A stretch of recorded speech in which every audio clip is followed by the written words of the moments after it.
নমস্কার বন্ধুরা, আমিও বাঙালি রান্নাঘরে সবাইকে স্বাগত জানাচ্ছি। আবার একটা রেসিপি আপনাদের মাঝখানে শেয়ার করতে চলেছে, সেটা হলো বেগুন দিয়ে এই যে লোটে মাছের ঝাল। তাহলে চলুন দেখে নেওয়া যাক আজকের রেসিপি।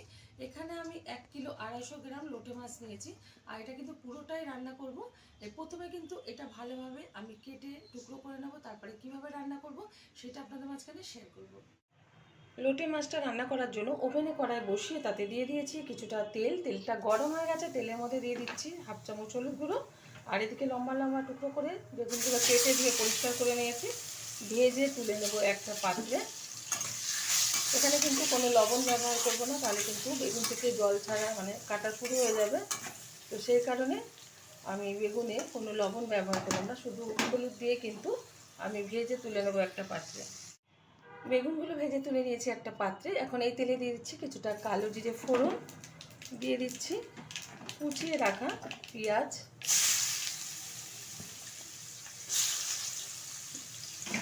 পেঁয়াজটা হালকা করে ভেজে নেব, খুব বেশি ভাজবো না।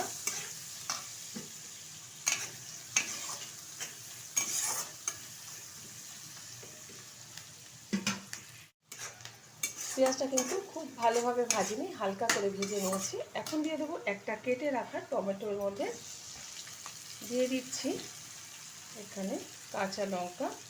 ঝালটা যার যার পছন্দ অনুযায়ী ব্যবহার করবেন, যেহেতু এটা লোটে মাছের ঝাল সেই কারণে ঝালের পরিমাণটা একটু বেশি ব্যবহার করতে হবে।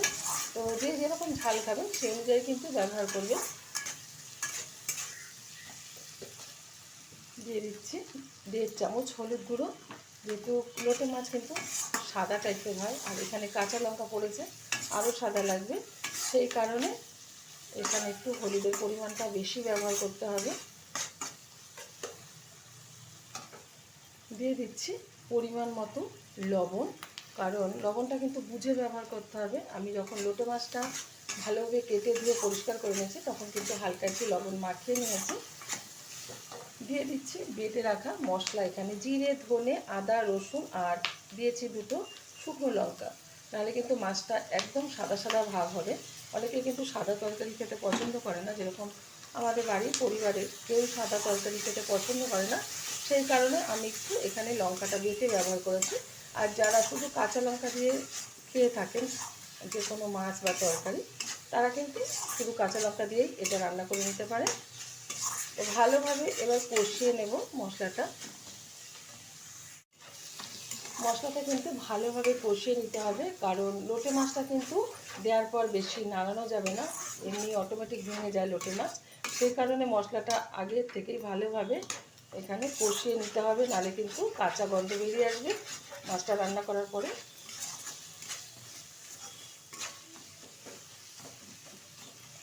ভালোভাবে কিন্তু মশলাটা কষানো হয়ে গেছে। এখন এদিকে এই লোটে মাছটা আজকে কিন্তু গোটা গোটাই রেখেছি, দিয়ে দিচ্ছি কড়াইয়ের মধ্যে। আপনারা কিন্তু টুকরো করে নিতে পারেন, তো আমি গোটা গোটাই রেখেছি, এমনি ভেঙে যায়।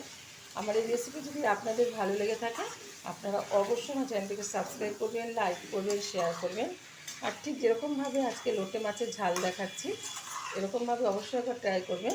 আশা করি ভীষণ ভালো লাগবে। প্রত্যেকেই কিন্তু ভীষণ ভালো জানে যারা খেয়ে থাকেন লোটে মাছটা, তবুও আমি প্রত্যেকটা ভিডিওই বলে থাকি আমি কিন্তু আমার স্টাইলে সব করে থাকি। এর মধ্যে ভেজে রাখা যে বেগুনটা দিয়ে দিলাম, আবারও একটু নাড়িয়ে দিচ্ছি। আগেই বলেছি বেশি নাড়ানো যাবে না, সেই কারণে ঝটপট করে একটু নাড়িয়ে দিচ্ছি।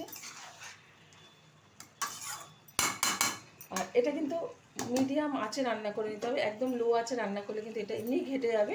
ঢেকে দিচ্ছি 5 মিনিটের জন্য। ঢাকনাটা তুলে দিচ্ছি।